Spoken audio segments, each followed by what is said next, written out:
আসসালামু আলাইকুম।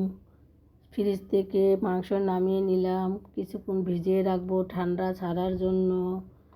এবার মাংসগুলোকে ভালোভাবে পরিষ্কার করে ধুয়ে নিব। অনেক ময়লা বের হয় মাংসর থেকে।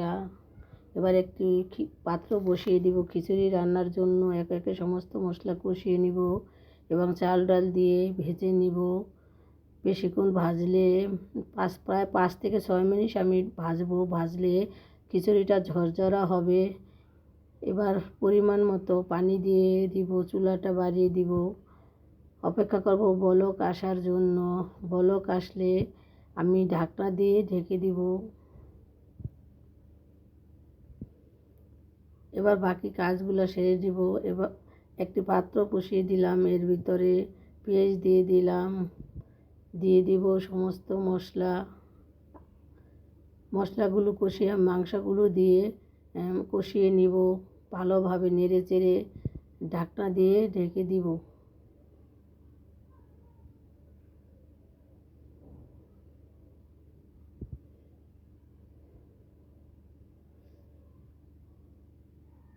এক পাশে খিচুড়ি আর এক পাশে মাংস রান্না হচ্ছে। এবার আমি অন্য কাজ সেরে নিব। ঢাকনা উঠিয়ে আবার দেখব মাংস পোড়া লাগে কি না।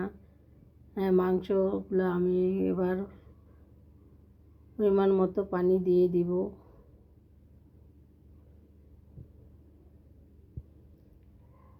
এবার ঢাকনা উঠিয়ে দেখে নিব আমার খিচুড়ি হয়েছে কি না। মাশাআল্লাহ, আমার খিচুড়ি হয়ে গিয়েছে। এবার ফ্রিজ থেকে আইসক্রিম নামিয়ে নিব।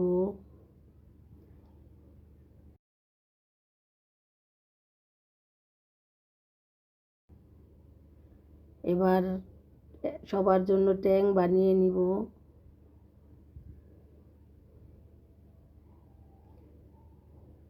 বাচ্চারা আইসক্রিম খেতে চাইছে, কিছু করার নাই, গরম পড়েনি, তবুও আইসক্রিম খেতেই হবে।